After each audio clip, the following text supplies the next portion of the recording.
prisons at?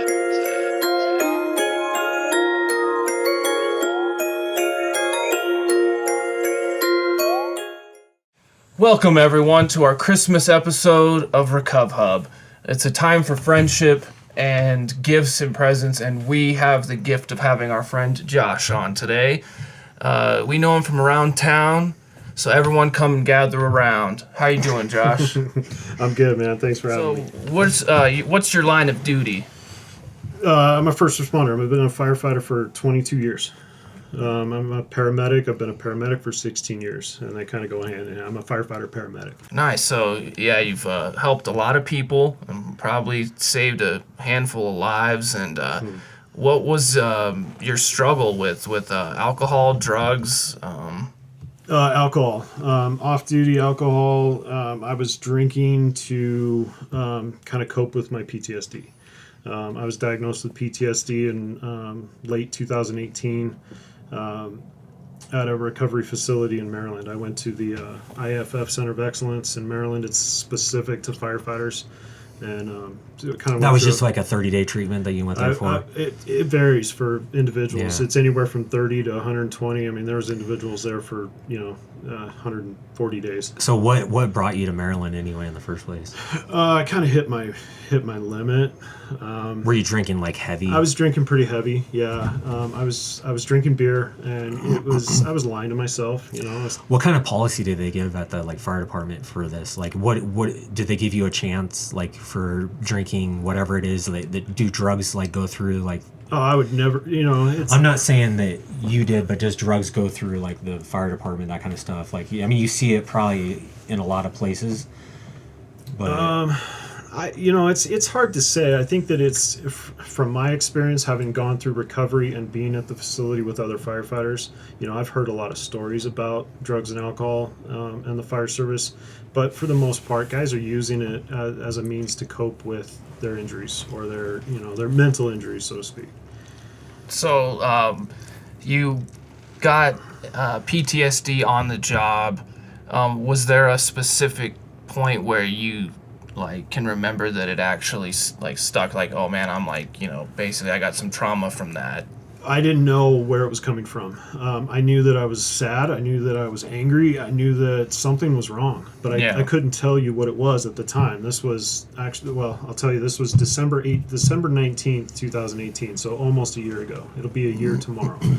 It was the point where I started to think about dying. I started to think about drinking until whatever happened. I was giving up, essentially. Do you have problems you're married, right? Yeah. Were you having problems with at home with? There was, my wife was really delicate around the alcohol because I was really good at lying about it. I don't have a problem, I'm fine. I don't have an issue. Slurring my words all the time, trying to tell her that I'm fine. She's telling me that something's wrong, and I'm saying, no, I'm fine. And then you actually think you're not fine, though. Totally. I know, yeah. You think even the way you're saying it is suave and I'm yeah. not even fine. Dude, I'm Shakespeare right now. Shut up. Yeah. Leave me alone. No, I was total denial. And once the suicidal thoughts started to come in, and once I started to think, I've got 2 kids, and I've got the house, I've got the wife, I've got the kids, I've got everything that I ever worked for. Why am I so miserable? And that was the trigger that prompted a phone call. And I called a friend that night, and that led to more phone calls, and that led to some serious discussions about what we were going to do. And so long story short, I got on a plane on Christmas Eve.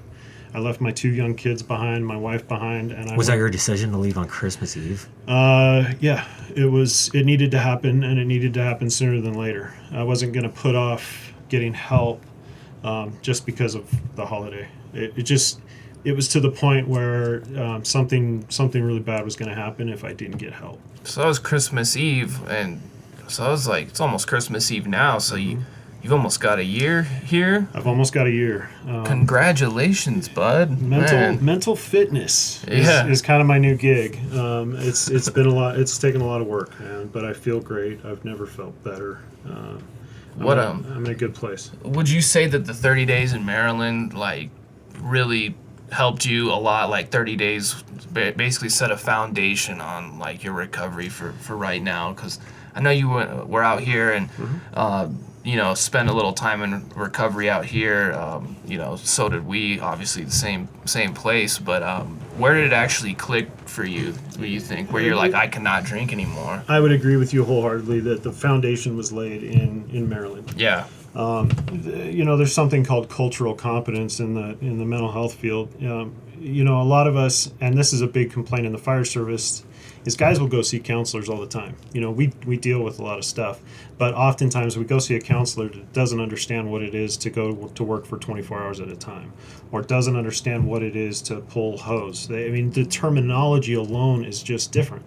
So going to a place that specializes in firefighters, their facility, their practitioners have to do regular ride-alongs with the fire department. They have to go through fire department academies so that we don't have to have we don't have to explain what we do every time.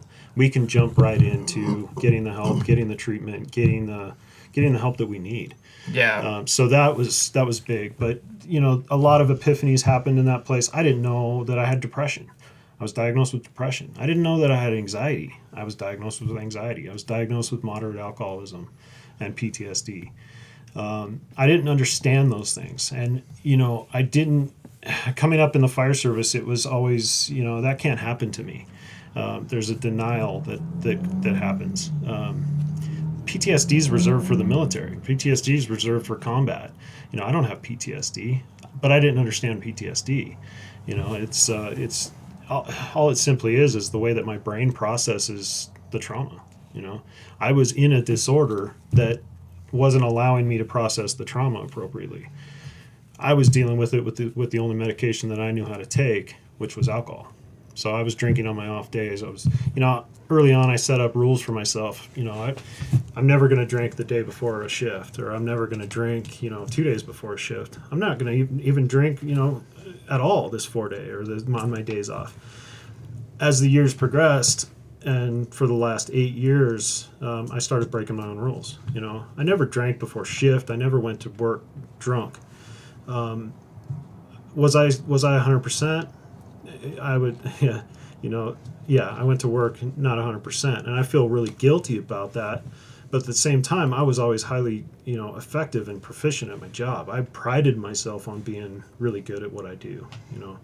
Yeah, because that's what our grandpas did. They got drunk and they went to work and they went to the mine shaft or wherever it was and hung over and they worked 27 hours a day or something, whatever they tell us. But yeah, it's implied that we're supposed to be able to do that. Yeah, we're supposed to be able to drink, handle it, and show up to work and do the damn thing. Right. The drinking was affecting my ability to process trauma and ability to process my emotions. The reason for my injury, I call it a mental injury, obviously the PTSD, is because I care. Like I said, I've been a paramedic for 16 years. I truly care about the people that I take care of. My patients are special to me. I love my people. The trauma that occurred was very close to home because I knew the person. I worked with the person, and it was their child that I ultimately pronounced dead. That affected me at the time because I was a new father. My daughter was 3 months old, and in that moment, especially after he showed up, my coworker, my friend, my mentor, showed up on this scene, and I had to tell him that his child was dead. I witnessed in that moment, trauma that I couldn't even imagine before. But I was a new dad.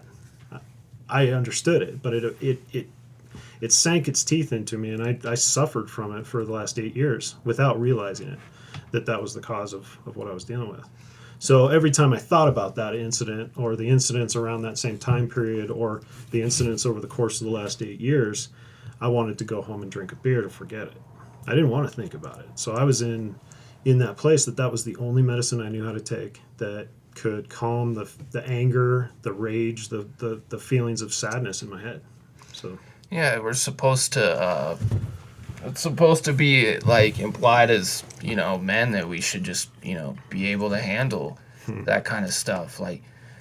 We don't even know what's really wrong with us. I mean, anxiety and depression, you think it's like, oh, you just stop feeling sad, you know? Sure. Yeah. What are you being a little bitch for? And then we realize that, PTSD, trauma, it comes in different forms, because when, we just started learning about it, I mean, I thought the same thing, that PTSD was strictly for people that are like in combat from war, that come home and they have to go through that and live with that. But everyone expresses it in a different way, and trauma just somehow affected us to the point where we chose alcohol and drugs, and that was the medicine for us. And we it worked for a while. It's a double-edged sword, though. For at first you're like, oh man, I feel all right, and then after that it starts working against you and destroying everything else around you. Then what else do you have? Like, what else can you do? Like, it was causing a big time disconnect between me and my family. My kids were, they kind of knew when Dad was drinking, or my wife would kind of separate, me and the kids, or what I did most was I isolated. I self-isolated to the garage, or I went somewhere else or whatever, because I didn't want to expose my children to what I was going through. But at the same time, I also didn't even recognize what it was that I was going through. I just knew that something wasn't right. So that was that's where it all that's where it all started. So what do you struggle with today in this, like right now? Are you how are you feeling? Like, do you have any sort of triggers or anything that come back in, or like, what's the biggest obstacle you have right now? Well, I mean, obviously there's still, I'm still going to run the calls. I'm still going to do my job. There are certain things that I can kind of brace myself for. Kids are going to get hurt. Kids are going to get sick. Accidents are going to happen. Car accidents are going to happen. But that's my job. That's what I signed up for. I just have a better ability of dealing with it now. Instead of hiding, I am making myself vulnerable. I'm here talking to you guys, making myself vulnerable for a reason. This is part of my process too. By talking about it, I think that I can help reduce the stigma in the fire service of mental health. I want to make it okay for the next guy to ask for help. It worked for me. I asked for help at the right time. I got the help that I needed. I'm healthier than I ever have been. I'm more clear-headed than I ever have been. I'm a better paramedic. I was good before, and I'm not trying to brag, but I was good. I'm better now because I'm more clear-headed. I want to be able to help the next guy. As far as triggers and stuff, I still have some triggers. There's just stuff we can't control or whatever. Yeah, and that's part of my process now. Is I can't control what another person does. I ran a suicide last week, or 2 weeks ago. A gentleman, decided that it was his last day, and he put a gun to his head and literally blew his brains out. That was tough to witness. Had I chose to let it affect me, I could have said, and I did. I said some of this to my counselor. He looked like my dad. He was the same age as my dad. He was drinking like my dad was. There were certain correlations that I could have made, and that could have really messed with me.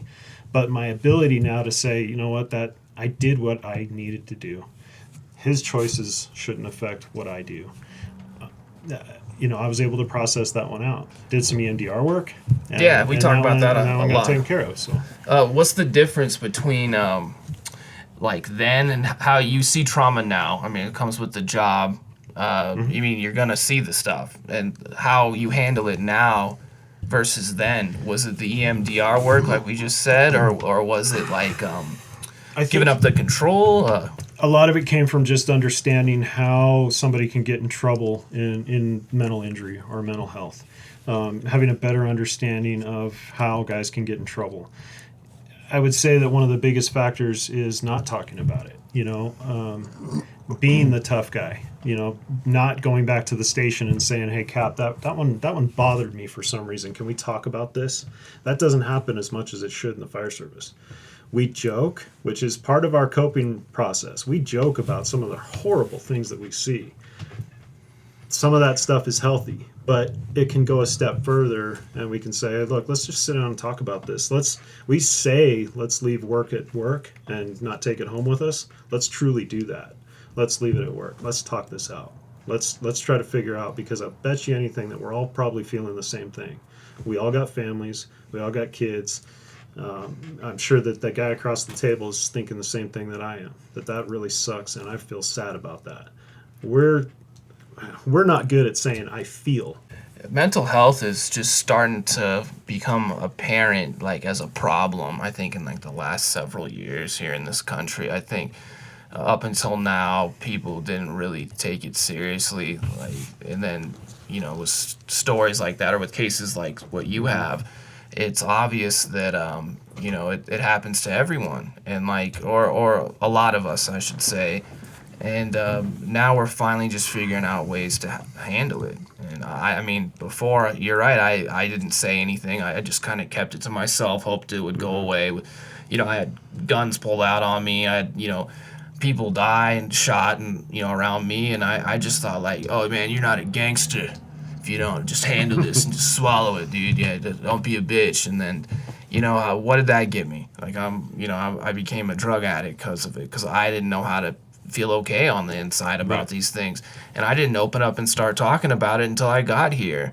And then now, you know, I have that void in my soul basically is now filled with, you know, with God, and well, at least most of the time I definitely ask him and give it up to him, and all that anxiety and depression, everything for me has definitely gone away. Like, for the most part, I'd say it's about a 2 out of 10 max, but I was like dying from anxiety. Like, you felt angry, you felt sad, you felt violated. You were just able to communicate it now. Yeah. You know, as like before you weren't. Yeah, I got around people that I trust and could see had the same issues, and I just opened up, and then all of a sudden it just, you know, another brick in the wall each day, and all of a sudden now it's got to, you know, build where I have, you know, I feel a bit better about myself. You know, I feel like I can manage these things. I know I can't control them, but I know that I can manage it. And you know, just said I feel 3 times in the last sentence. Yeah, you know, that's a big step for us. Yeah, it's a huge difference than how I grew up too, and it's just sad that only a few of us really get to the point where we're able to actually open up and be vulnerable, because, you know, I know guys in the program that they still can't open up, they still can't talk about it, and I don't know what it is, and, you know, they constantly keep going back out. They, you know, we don't know if we're ever gonna see him again after it's the last time. Sure. And we know the one thing that it is that they're actually not able to be vulnerable. So, I mean, it took me 33 years, but I finally got to the point where I'm able to talk. And hey, I remember you telling me about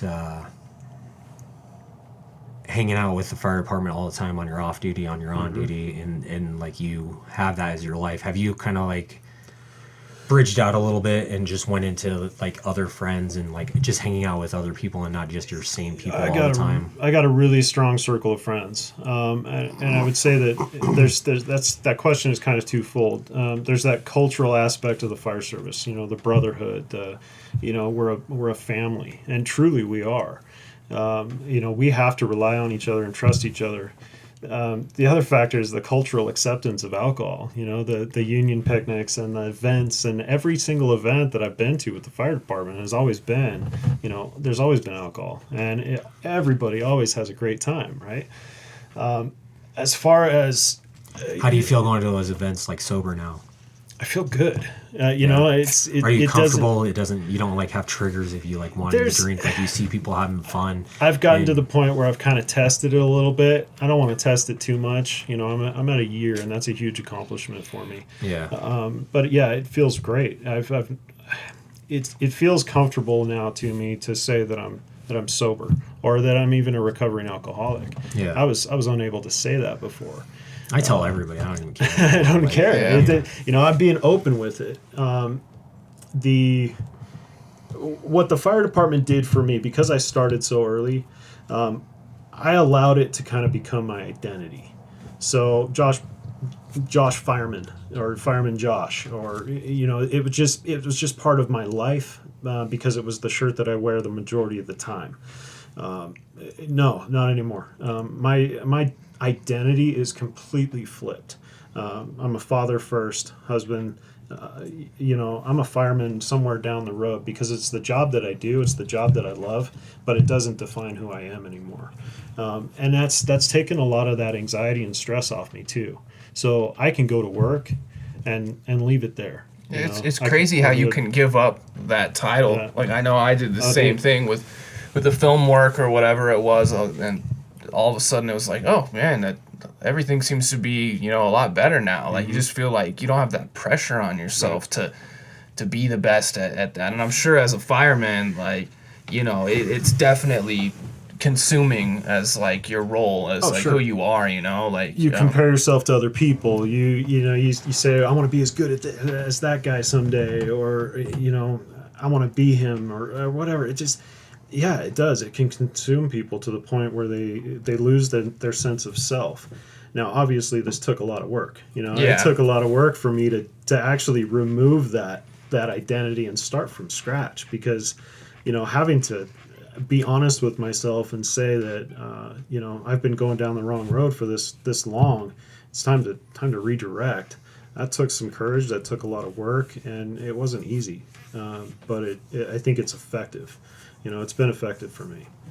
So, how common is it to have alcoholics? I mean, do you still see that there's probably a lot of I think that problems still in the? I don't care. I think there's problems anywhere in the fire service. I mean, across the country, I think that there's issues that are now kind of coming to the forefront. Like I said, we're losing more guys to suicide than we are to line of duty deaths. Didn't you speak about this too? My wife and I had a public speaking gig where we spoke at what's called the Partners. It's an academy set up for the family of the firefighter.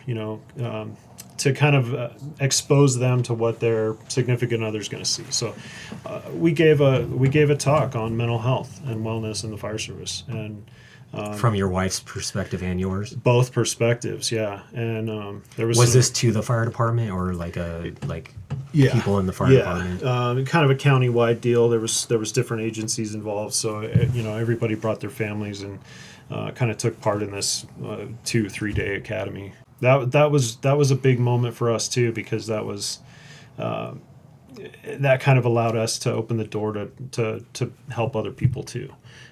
Obviously I'm in a place now where to answer your question earlier, I do see it, but I think my perspective has changed too.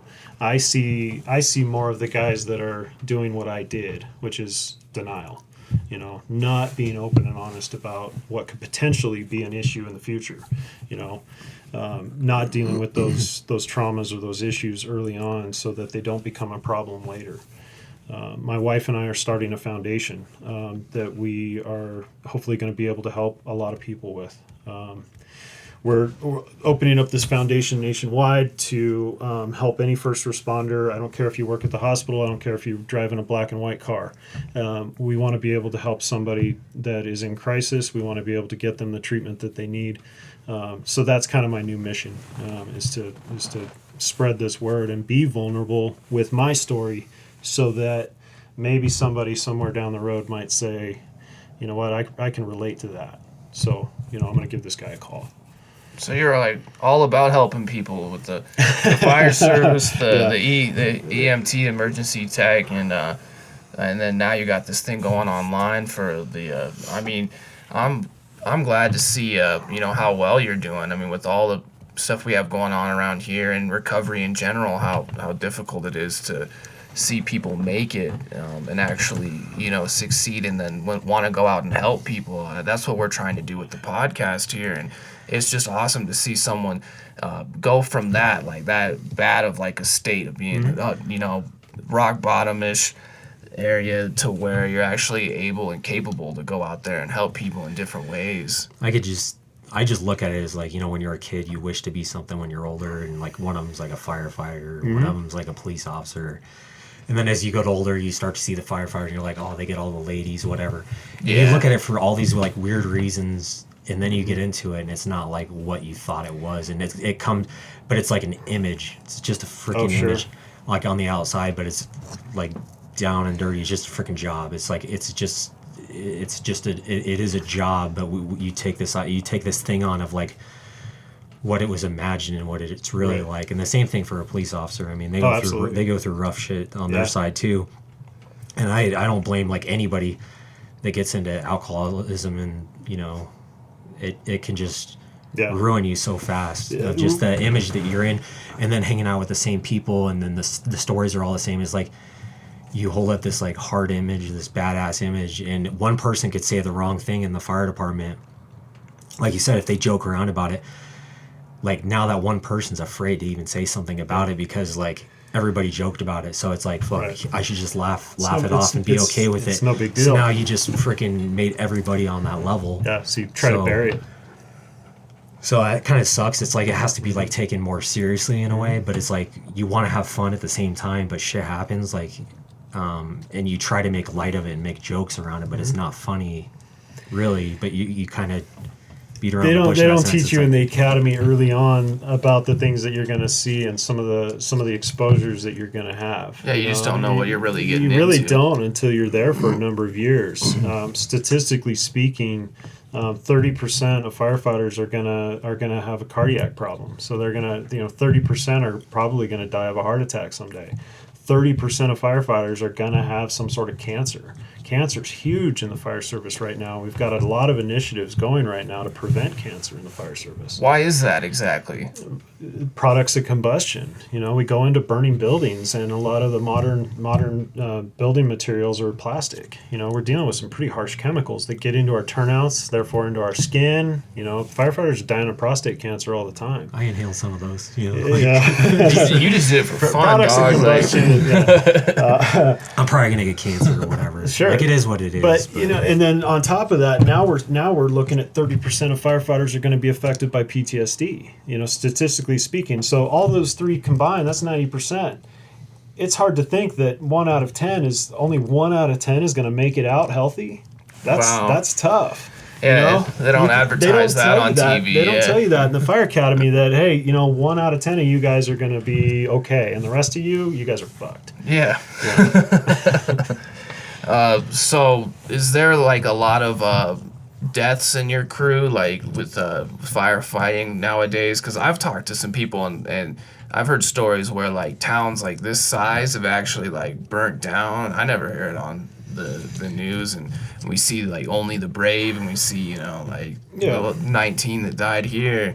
I just is it still like pretty common or? I think that when a line of duty death occurs in the fire service, I think that any department would say that they didn't see it coming. Yeah. I think that we have such a high level of training and expertise in what we do that, for the most part, we're in the preventative mode in most cases. As far as the whole town's burning down, my parents lost their home in the campfire in Northern California this last year. Oh no way! So they were in Paradise, California, and they lost their home. The whole town was nuked. The whole town burned. But when I lived there back in the day, I went to my first fire academy out there, and it was was this the home you grew up in? No, it was my Did parents' home. they have electricity? They had now? electricity. Yeah. This time. Yeah. Okay. I was just making sure. And thanks to PG&E, the power company over there, I was the like, whole was town it kerosene? Yeah, I'd drive back from with all those like LA fires, like out in the I don't know whatever the hills out there. I'd drive back from LA to Vegas, and I'd see that. I'm like, who the hell is gonna stop that? Like, how is that possible? Right. To stop that, like how do you even begin to tackle something like that without it burning down the whole world? There's a basically. lot of planning that goes into it. Working on a hotshot crew was a great experience for me as a young kid because it taught me a lot about how to Start fires. I was gonna say be a man, but I grew up a lot in that time period. You did start fires, right? Oh, I certainly did. Okay. but they're called Just to put 'em out. they're Just to called put 'em out. So you control burns. started fires just to be a firefighter, put fires out. So that's ass backwards. What That's you did. totally ass backwards. No, Yeah. I see. But they it were makes sense controlled to me. burns, right? Control burns. Yeah. Fighting fire with fire. That's a big tactic. Cutting line on a hotshot crew. Like you said, how do you stop that? You stop that miles ahead of the fire by digging a really big ditch in the. I started fires when I was a kid. Oh, really? I'm not a cop, so I can't say. Oh, I got in trouble too. I was like a little pyro. When you're bored and stuff like that, and you're a kid. I was lighting matches, and well, first of all, I lit a Christmas tree because they put Christmas trees out in front, and then they have a garbage truck come and pick them up and stuff like that. So I was flicking matches, and somebody caught me, and then they brought me to my dad. My dad whooped my ass for it. Yeah. And then one time we were playing with these like little rocket engines. The little rocket rocket engines. Yep. Me and my buddy lit one off without a rocket in it, and the back flame just like twisted around everywhere, and all I heard was, and it started like 3 fires, and I'm trying to put them out and stuff like that. Couldn't put it out, so I ran from the fire, and it burnt like an acre of land, like back by a park.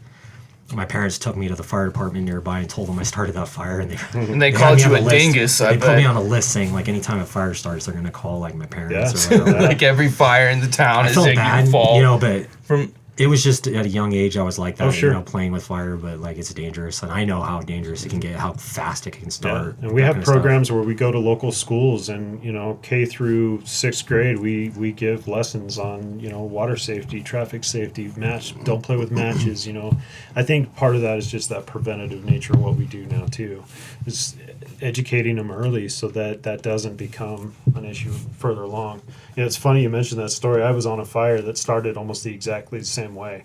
Young kids were playing inside their vehicle with matches, and they found a roll of toilet paper. So they lit the toilet paper on fire. Well, obviously it got hot, so what they do, they chucked it out the window. This was June.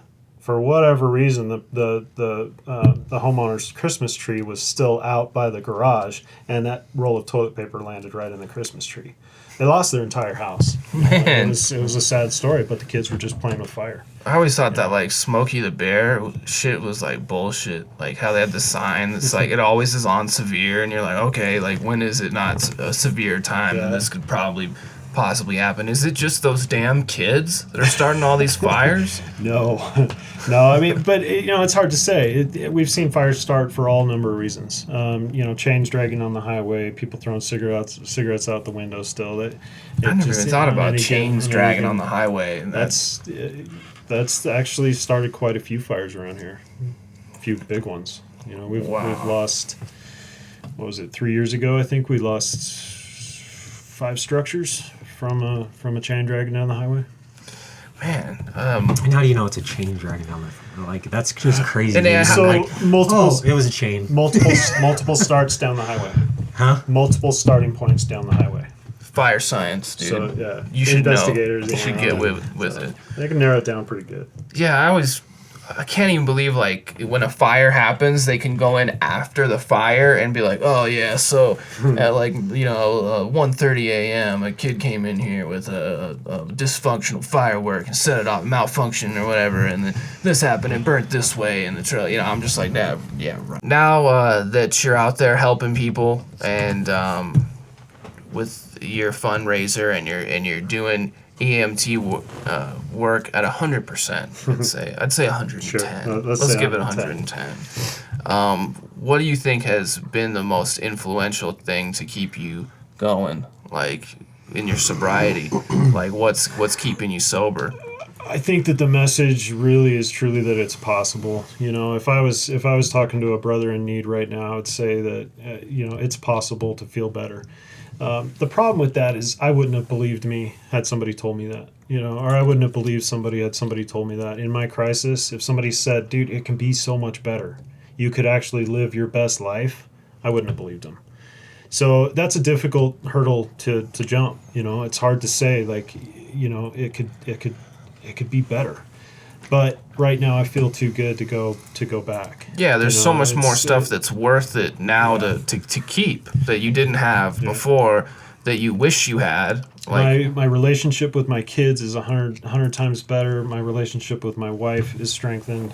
I've been able to grab back onto my hobbies again. The hobbies that I always drank beer doing, now I don't need it anymore. I've been able to get back into the stuff that I enjoy. What are your hobbies? Woodworking, tinkering, hunting, fishing. I've got a little bit of land now that I love to garden and I love to cook.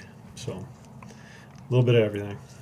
Yeah, it's great to finally find what you like to do rather than drugs. I mean, when we were or alcohol, when we were drinking at first it was fun, using whatever was fun until the point that it's not, and then you just permanently don't have fun anymore. It's like you get a little bit of relief out of each time when you take a sip or a shot or whatever, or use a little bit, but you're not happy at all. And then to say to somebody that if you were to get clean, and start moving forward, that your life would be, so much better, like how it is now, and you're having fun without anything, you'd feel like it's impossible. And that was for me too. I could not believe or imagine that. I mean, if I was feeling that bad on the drug, imagine if I felt that bad and didn't have the drug. I thought I'd have like a panic attack. Panic attack, for sure. Yeah. And so it's like, how could you possibly believe somebody when they're telling you that at first? But it doesn't even start with just getting clean or sober. It's like you tell yourself that too. You're like, if I could just get clean or sober, like it'll all be good. Everything will. If I could just stop drinking, I mean it'll be easy. Just stop drinking and then everything's gonna get fixed. No, there's so much more work that goes into it. I wrestled with that big time. Which came first, the PTSD or the alcoholism? It was a tough conflict in my head because the thought occurred to me like, okay, I'm going to stop drinking and then my mental health stuff will improve.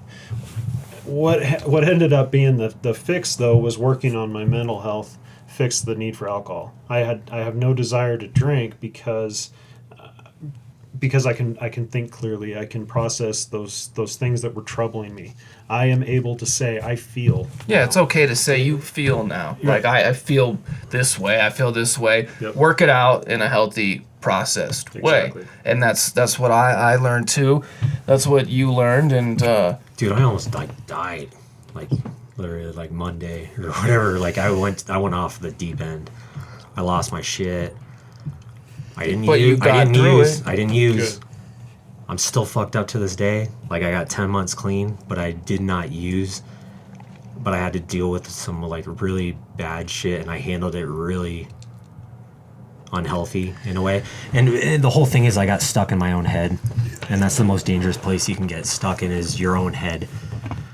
So I would agree. I'm still trying to fix it to right now. I'd say that's part of the process. I mean, knowing that you're gonna have pitfalls or struggles along the way, I think is it's encouraging to hear you say that you're dealing with it. Even though you said that you went off. I reached out instead of going to use the drug, wanting to off myself, sell everything, give it to my daughter, whatever it is that I could possibly go through. I actually went and made some phone calls. I slept it off, which was very hard to do. I had using dreams all night long. It was all fucked up. And then the next day, the script flipped it. It just changed 100% to where I have a fighting chance. But it was getting out of my own head, my freaking thinking. My thinking is unhealthy.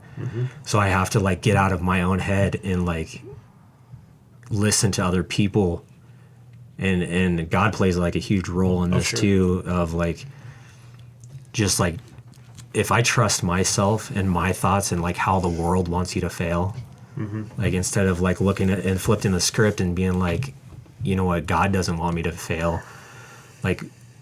Everybody has a fear inside them of something, and to get rid of that fear and to just go for it. Yeah, in recovery, you're gonna have hurdles. Not be scared of who you are. If you're sitting here and you're scared of who you are, and instead of you letting this take control, and then you're empty right here, that's a fucked up place to be. Oh, yeah. Instead, get out of your head and just speak from your heart, and things will get better. And that's what I'm learning right now. It's trying to find that and keep that. It's you guys know as well as I do that we all have that negative voice in our head, that negative cognition, that one sentence that says, that's usually all of our trigger. For me personally, it was I'm not valued. For others, it's I'm not good enough, or I'm a failure. I'm a failure, or I'm a bad person, or we all have that one thing that rings well, it doesn't ring true, but we tell ourselves that it does in our head. So, if that is triggered, it's very difficult to get out of that. So, for me, anytime that I was triggered and I'm not valued, I didn't value myself. So the turning point was when I actually started to put value on my own life and my own sobriety and my own recovery, because I could not be a father unless I valued myself. Yeah, I just learned something tonight. Like, if you go into a room like that you've never been, you're on a. Just say you go into a room full of cops and you're hanging out with those cops. Like, you're gonna walk in and you're gonna feel alone. There's certain places you're gonna go and you're gonna feel alone. But who's really alone in that situation? It's like you went in there and you put the blanket over your head. Sure. You did it to yourself. Like, you didn't go and introduce yourself to these people. So now you feel like you're not part of something. You're not worthy of these people. You put a fucking blanket over your own head when you walked in there, and you labeled yourself instead of like going into that room and just taking the blanket off and just being like real and just like letting it out. Because they want to have fun with you, but if they see you moping around, they're going to be like, "Oh, this guy's lame. I don't want to talk to him." Or he's too into himself. Like, oh, he's whatever. He's closed off, and physically, when you put that metaphorical blanket over your head, it shows. And it's so easy. Physically. It's so easy to just walk into a room and just be alone and just feel isolated. And had you opened up the conversation with those perfect strangers, you'd probably realize that a lot of them are dealing with the same stuff you are. And it's the most uncomfortable thing to do sometimes, but like, you actually feel better about yourself, like if you got out there and you were just real with people, because that's what they want. They want to see fucking real in people. Like, they don't want to see you just sit there and mope around and be like, and like all scared of yourself and who you are. Just be who you are to those people, and that's all. I've had a huge response just from doing just that. It's being vulnerable, just by opening the conversation with my coworkers and the people that I care about. By telling my story, believe me, I've heard more than I ever expected to from everybody else saying, I've dealt with that too, or I'm dealing with that now, or, hey, I know a guy. They know they're not alone now. They know they're not alone, and that's huge. I'm finding that we're a lot more alike than we are different. I just think it's so dumb, like how the new society, like it was my age. I don't know about the new age and stuff like that, about like just hide your feelings, that kind of stuff, and then you're a hardcore guy on the outside.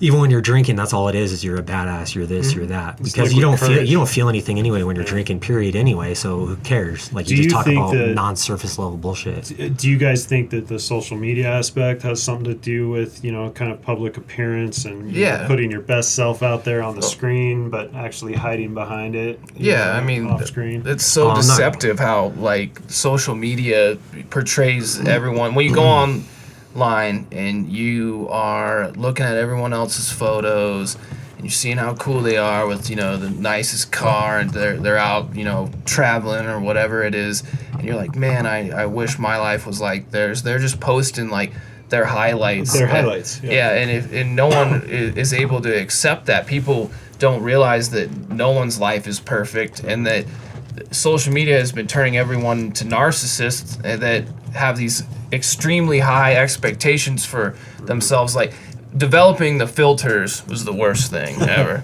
Like, it seriously is ruining women's perception of themselves. They need to add like 9 layers of filters. And the dog face. What's with the puppy face thing? It's just like it's cute no matter what. They can look ugly, but the dog face. What's the motive behind everything that you're doing? The motive, like, what's the real motive? Like, that's what everybody has to ask themselves. Like, what is the intent of why the fuck you're doing what you're doing? Why are you posting that picture? Why are you doing that? Right. Are you trying to get attention? Like, that's all it is. I think for the most part. Like, anything that you do, if you're mad at your wife because she didn't do something, like, what's the real motive behind it? The real motive behind it is like maybe somebody like, oh, I wanted to get laid tonight, I get laid, or whatever it could be. It could be anything. I'm just saying, like, down to the nit and gritty of something, but you have to look at what your motive is, like, behind what you're doing, and like your feelings and stuff like that. And social media, dude, that's a whole nother story. It can be used as a tool, if used appropriately. But I agree with Kyle. I think that it just feeds narcissism. I'm talking about in general with like the younger kids. Yeah, it's all about narcissism. Yeah. I'm guilty of some of that stuff too. I mean, I used Instagram for a while to brag about stupid things, but I wasn't happy, obviously, on the inside. Like if you have a thought in your head, like a negative thought, you just say, I notice I'm having a thought of that. And you say that, it just loses power to that thought. Oh, so completely. because you're separating it from yourself. Yeah, And we were addressing taught the that. thought, like, actually. But that's just like one way. There's so many other ways. Just believe in God, like, and not and not your own ways. Would you say your relationships with everyone has been mended throughout this last year that you've, I guess, had hardships with, like, in your alcoholism? I would say that my family and friends and close loved ones, absolutely, 100 times better. There's still some skepticism within, the ranks. The fire service is huge, and everybody has different opinions. This is part of the fear factor that I wrestled with. Do I come forward with my story? Do I say something because, what are the guys going to think of me? And two, I could lose my job, or I could be thought of differently. I think that was the biggest thing, was going to, being vulnerable with what I was dealing with, was not something that we're used to coming forward with. So there was a lot of fear associated with that. But yeah, I would say that for the most part, everybody's been super receptive because I've been honest. Honesty as far as recovery goes is key for me. I'm not hiding anything anymore. I'm not lying to myself, and I'm not lying to others. My recovery is the best thing that ever happened to me. I turned 40 in rehab. I joke about that. It's funny to me, but that's a big deal, man. I waited till I was 40 years old to finally get some help. I wish I would have done it 10 years ago. That's two guys. I did 20 years of drinking, Yep. and then 1 year of meth. Took me down. It's crazy how you can turn that one situation into, like, I'm too scared to actually speak out because I don't want it to get worse for me. That's what it comes down to. Oh, absolutely. Like, I don't want to, if I say something, it's already bad. But if I say something, I'm gonna kill myself with that. Yep. Like, that's gonna be my nail in the My coffin. friends are right going to there. shun me. I'm not going to be treated the same way. I'm going to be persecuted or whatever. And it's way easier. Not easy, but it was easier than actually like feeling like you're gonna die over it. I mean, I know starting Recuv Hub here, and we talk about a lot of stuff. This is online. I definitely afraid of certain things that could possibly happen to me at first, but now, I don't care. Like, my life's different. I'm a different person. I don't have the same expectations on myself as I did before to succeed in society's terms, and I'm doing this to help people. We both are sharing whatever we can to hopefully have people relate and just move forward and know that God's got our back. Like, we're God's boys, No, I agree. I would say that, my wife and I had the discussion that through all this, through the hardship, through the stuff I had to go through treatment, through the, perception, through the stigma, all of it, it's all worth it if I'm able to help one person. Yeah. As far as I'm concerned, if one person out there hears this and says, hey man, I'm going to get some help because it was possible for him, that's my motivation now. It's not success. It's not status. Yeah. I'm not going for any kind of title here. I just want to be able to help the next guy because I know that they exist. I don't have anything against, like, Alcoholics Anonymous or anything like that, or any of the NA whatever programs, AA, whatever. It's just when you're not open about, like, who you are to people, you're susceptible for people to, like, come at you, and it could be thrown at you at any time, like, to drink, to do whatever. But if you're just straight up about, like, hey dude, I was an alcoholic, whatever, like, I don't lie about anything that I say to anybody. I don't care what they perceive of me because I'm proud of where I got today. That's all I can say. Yeah, because we have God's grace with this whole thing, and we don't feel like we really deserved it in certain cases. I know I didn't. And so this feels like a second chance, and it was definitely a miracle getting pulled out of the hole I was in. It felt impossible to ever be able to get to the point where I'm actually able to speak here openly and be okay about it. And so I want to go step forward and share that with people because if I didn't feel like I didn't deserve it, like, I'm sure that these other people don't either, but it's there. And, I was so lost that when I got, into recovery here and something clicked for me, I just wanted to share it with everyone. I think that's altruism. That's paying it forward. That's Yeah. taking whatever grace was given to you or whatever gift was given to you and saying, you know what, I'm not going to take all this. I'm going to give some back. That's what it should all be about. That's what you're all about with your work, man, and Right now, working and helping people every day. I admire that. I could see how that feels almost better than it does feel better than doing drugs or alcohol when you like really helped somebody or you heard you or like you how you said it, just helping one person, and you hope that this reaches them, helps them. Like when you're helping people, you just feel like, that rush of like the spirit, it just, takes over and you just feel like, oh, wow, man, like you feel connected to something bigger than yourself. It's huge, and it's way more of an emotional experience. Let's just say an emotional high. We had the opportunity after sharing my story. Somehow it traveled to another department in the state, and we were able to help an individual get the help that he needed. We were there when he got back home after 30 days in treatment, and my wife and my family went down and hung out with his family. To see him happy again and with his family and I cried. I mean, that was that was a huge moment for us to be able to say that we had a part in that. He's doing the work, but because he heard part of my story, he reached out. He said, I need some help.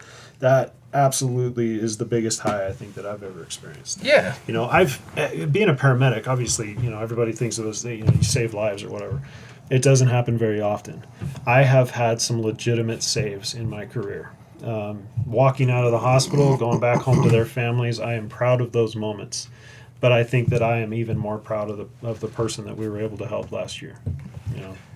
Yeah, I mean, you have to do the work in recovery. Like, you actually have to, whether it's the steps or it's like whatever take you have on it to get there, you have to put in some work. Like, you can ask God to cure you like a miracle, but it's not just like going to be handed to you. He's going to give you the opportunity to get out. Like I've had many opportunities before that I shut down or I didn't think it was even possible or capable of me for me to get to this point.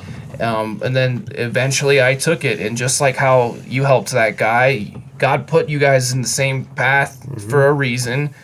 You just gave him the alley-oop, he had to go for the dunk, man. It's Pippen to Jordan, We're trying to align ourselves just in that road. We're putting ourselves out there. We're making my story known. I'm talking about it openly so that maybe somebody else hears it, So I think what you guys are doing is a good thing, putting this out there for voices for people to hear. I think, that's the best work we can do. For a long time, I didn't know how to express, anything the right way. And now that I have the second chance, I'm going to take it. I just want to say to the people, like, out there around the holidays, like, we're gonna fall into our own, like, self-loathing and stuff like that. So when you're alone or even, things haven't gone your way and you feel like you're not part of or whatever it is, like, people get into these like weird situations, but to just be like, okay, it's like, around these times, it sucks. It is. It's hard to be alone, and I never realized how many people were truly alone. Especially around the holidays until I started getting in the fire service. We deliver meals on Christmas Day to people around the community that truly are alone. They don't have any family. They live alone. I don't think that I ever fathomed that was possible. But you're right. To reach out and to your neighbor, to whoever, just to show that you care, it can go a long ways in somebody's life. My foundation is called Living the Life of Riley. Living the life of Riley is an old World War I phrase that essentially means living your best life despite having obstacles thrown at you. The first original writing of it was in a newspaper in Connecticut. It was about a cow that basically went from field to field, living the life of Riley, dodging the bullets and pitchforks of local farmers, right? So military guys back in World War I used the phrase to write home to their families. So my foundation, we decided to call it Living the Life of Riley. We hope that someday, it'll be able to affect somebody's life so that they can live their best life. So that being said, if somebody does hear this and they're first responder oriented, if you guys are struggling, look me up online. I have it blasted out on Facebook. I'm going live with it in 2 days. So the day after my 1-year anniversary of sobriety and recovery will be the live date. So December 20th of this year, Living the Life of Riley will be blasted out. Cool. That's cool. So like what, 3 days away? 2. Yep.